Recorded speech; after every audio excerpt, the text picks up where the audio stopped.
What if I told you the dragons from Chinese culture, some were actually connected to Leviathan? It's no surprise that in Chinese culture, the dragon is a big deal.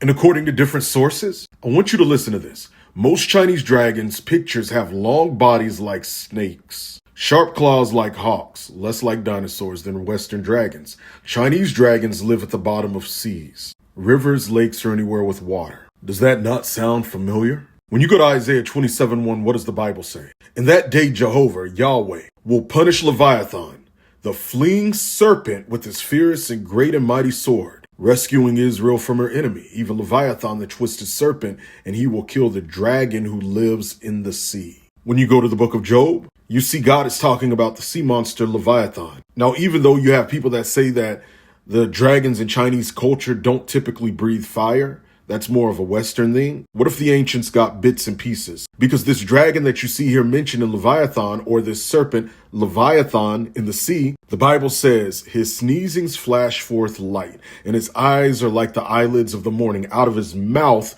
goes burning light. Sparks of fire shoot out. Smoke goes out of his nostrils, as from a boiling pot in burning rushes. This is why whenever people talk about mythology, I don't write it off.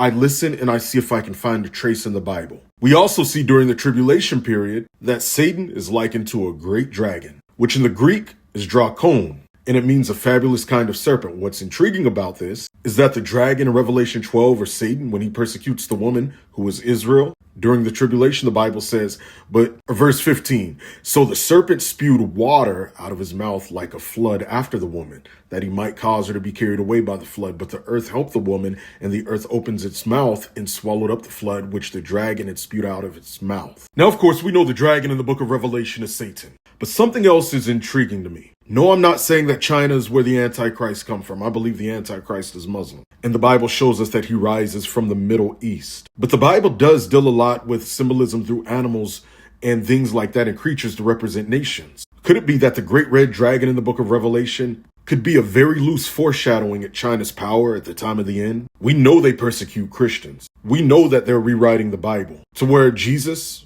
with the woman that's caught in adultery, where he doesn't stone her, they change it so that he stones her. We already know that China doesn't like Israel either. I've had dreams of Asian troops invading America. Ponder these things. Hit follow for more. The deadline's 3 to 4 days away. If you want to learn more about sharing the faith or territorial spirits, how they act, the false gods of various religions and mythologies, and their impact on the spreading of the gospel, stirring boldness in you to counteract arguments from atheists, Black Hebrew Israelites, Muslims, and more, we're doing a 3-day class at the end of the month. Click the link in my story or bio to join.